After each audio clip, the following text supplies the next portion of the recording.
Shalom Bapak Ibu sekalian yang dikasihi Tuhan Yesus Kristus, selamat pagi.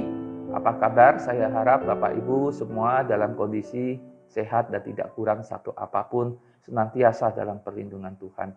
Dan seperti biasa, pada pagi hari ini kita akan merenungkan firman Tuhan, namun sebelumnya saya mengajak Bapak Ibu untuk berdoa. Mari kita berdoa. Tuhan Yesus, terima kasih untuk kasih setia kebaikan Tuhan dalam hidup kami. Pada hari ini kami akan merenungkan firman Tuhan. Tuhan memberkati, Tuhan menolong kami, sehingga kami makin hari makin hidup mengenal Tuhan, makin hari makin melakukan perintah Tuhan. Terima kasih Bapa, dalam nama Tuhan Yesus kami sudah berdoa. Amin. Firman Tuhan pada hari ini terambil dari 2 Tawarik pasal 36 ayat 11 sampai 12. 2 Tawarik pasal 36 ayat 11 sampai 12. Saya akan membacakannya, Bapak Ibu saya persilakan menyimaknya dalam hati. 2 Tawarik pasal 36 ayat 11 sampai 12. Sedekia berumur 21 tahun pada waktu ia menjadi raja dan 11 tahun lamanya ia memerintah di Yerusalem. Ia melakukan apa yang jahat di mata Tuhan Allahnya dan tidak merendahkan diri di hadapan Nabi Yeremia yang datang membawa pesan Tuhan. Bapak Ibu sekalian, kalau kita melihat teks ini, Sedekia adalah satu sosok yang karirnya sangat sukses, ya.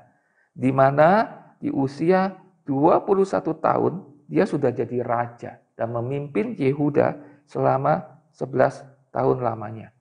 Bapak Ibu sekalian, Bapak Ibu umur 21 tahun sudah jadi apa? Mungkin masih kuliah gitu ya. Mungkin masih kuliah, masih bergumul dengan tugas-tugas di kuliah. Sedekia 21 tahun sudah menjadi raja.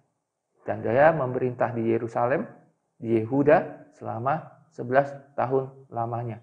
Tetapi ternyata kesuksesan Sedekia ini tidak menjadikan Sedekia hidup takut akan Tuhan. Di dalam ayat 12, firman Tuhan mengatakan, ia melakukan apa yang jahat di mata Tuhan Allahnya dan tidak merendahkan diri di hadapan Nabi Yeremia yang datang membawa pesan Tuhan. Sedekia menjadi satu orang yang hidupnya justru jahat di mata Tuhan. Melakukan hal-hal yang tidak berkenan di hadapan Tuhan. Bahkan dia mengabaikan perkataan nasihat-nasihat daripada Nabi Yeremia. Bukan itu saja, karena dia sebagai raja, sebagai pemimpin tidak benar, dia juga membuat para imam dan rakyat berkali-kali berubah setia dengan mengikuti segala kekejian bangsa-bangsa lain. Ini terlihat di dalam ayat 14. Nah, Bapak Ibu sekalian yang dikasihi Tuhan, sehingga ini yang membuat Tuhan murka. Inilah yang membuat Tuhan kemudian memakai bangsa Kasdim untuk menghukum bangsa Yehuda. Dan bangsa Yehuda dihajar habis-habisan dan bangsa Yehuda akhirnya jatuh. Nah, Bapak Ibu sekalian yang dikasihi Tuhan, apa yang bisa kita lihat dari teks yang kita baca hari ini sebagai perenungan? Kesuksesan Sedekia menjadi raja tidak menjadi jaminan dia hidup diberkati Tuhan.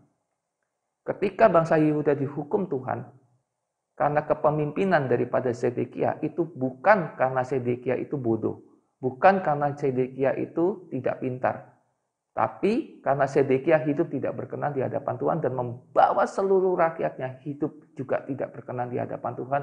Sehingga Tuhan menggerakkan suku Kasdim, orang-orang Kasdim untuk menghajar Yehuda. Nah, Bapak Ibu sekalian, apa yang bisa kita dapat dari teks ini? Bapak Ibu sekalian tidak peduli Bapak Ibu siapa. Bapak Ibu mau orang pintar yang punya pendidikan tinggi, S1, S2, S3, mungkin profesor, itu baik, tetapi itu tidak menjadi indikasi bahwa Bapak Ibu hidup berkenan di hadapan Tuhan. Bapak Ibu jadi majelis, Bapak Ibu bahkan jadi hamba Tuhan. Bapak Ibu jadi badan pengurus. Itu juga tidak menjamin Bapak Ibu menjadi orang-orang yang berkenan di hadapan Tuhan. Tidak menjamin. Yang menjamin hidup kita berkenan di hadapan Tuhan adalah bagaimana kita berrelasi dengan Tuhan. Bagaimana kita hidup melakukan perintah Tuhan. Percuma punya pendidikan sampai S3, PhD, profesor, percuma jadi majelis, percuma jadi hamba Tuhan, kalau Bapak Ibu tidak melakukan perintah Tuhan. maka siap-siap saja Tuhan akan marah, Tuhan akan murka. Jadi Bapak Ibu sekalian, mari kita hidup berkenan di hadapan Tuhan. Baik tidak menjadi orang yang berpendidikan tinggi, baik. Baik tidak menjadi hamba Tuhan, sangat baik. Baik tidak menjadi majelis, sangat baik. Melayani Tuhan di gereja, baik, sangat baik. Tetapi yang terbaik adalah ketika kita hidup berrelasi dengan Tuhan, berkenan di hadapan Tuhan, melakukan perintah Tuhan. Mari kita berdoa. Tuhan Yesus, terima kasih kami sudah merenungkan firman-Mu. Biarlah melalui apa yang kami renungkan hari ini, kami belajar bahwa apapun status kami, yang terpenting adalah kami harus hidup berkenan di hadapan Tuhan. Taat perintah Tuhan dan melakukan perintah Tuhan. Terima kasih Bapa. Dalam nama Tuhan Yesus kami sudah berdoa. Amin.